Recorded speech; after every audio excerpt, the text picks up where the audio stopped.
Au cours de la descente, nous pouvons découvrir diverses curiosités géologiques sculptées par l'érosion au cours des millénaires. Et bien sûr, nous traversons la zone la plus emblématique des gorges du Tarn, les détroits.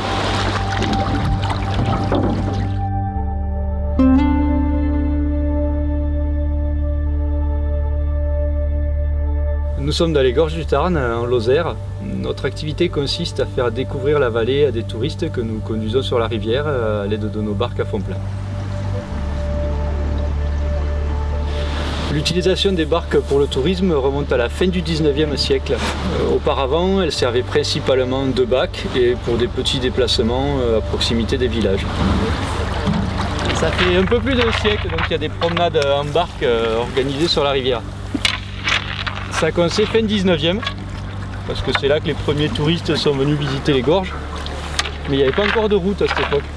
Donc ils n'avaient que deux options, soit à pied, soit en barque. Actuellement, on conduit les embarcations à la perche et au moteur, alternativement, suivant la profondeur de la rivière. Autrefois, c'était uniquement à la perche, bien sûr, il n'y avait pas les moteurs, et le retour s'effectuait tracté par des chevaux.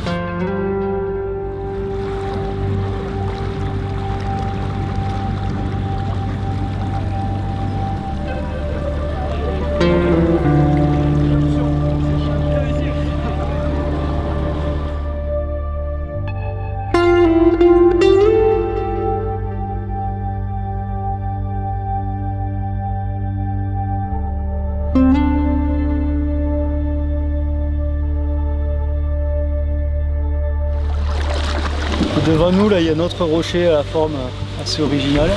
Autrefois, c'était une arche, mais quand la route a été créée, l'arche a été abattue. Depuis, ça a été baptisé le Champignon.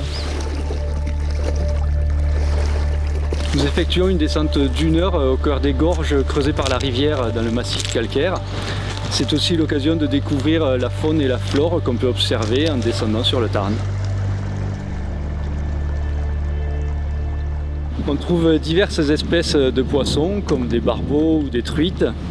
En ce qui concerne les oiseaux, ce sera principalement des bergeronnettes ou des cincles plongeurs qui sont très liés au milieu aquatique.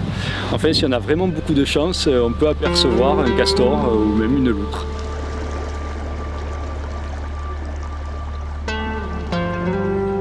Notre activité s'étalant sur plusieurs mois, de Pâques à la Toussaint, ça nous permet aussi de voir évoluer les couleurs de la nature entre le printemps et l'automne.